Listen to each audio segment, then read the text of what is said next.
محدش عايز يركب مع شيكو يا جدعان. Where do you want to go?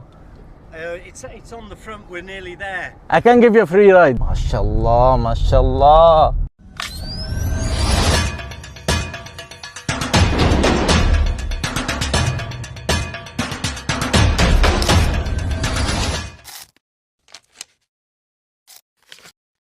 بسم الله الرحمن الرحيم. توكلنا على الله.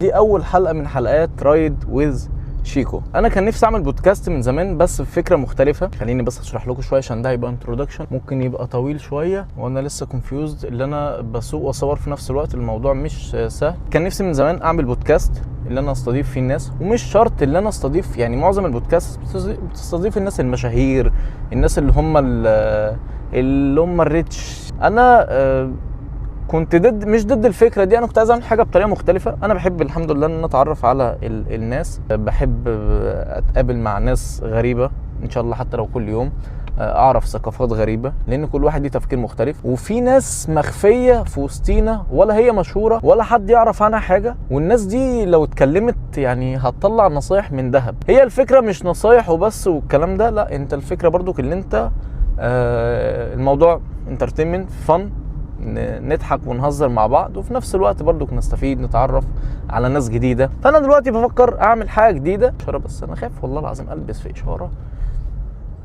ولا البودكاست هينفعني ولا التصوير هينفعني، اروح لابس اشاره ب 10000 درهم. ان شاء الله باذن الله بكره نعمل بودكاست في عربيتنا،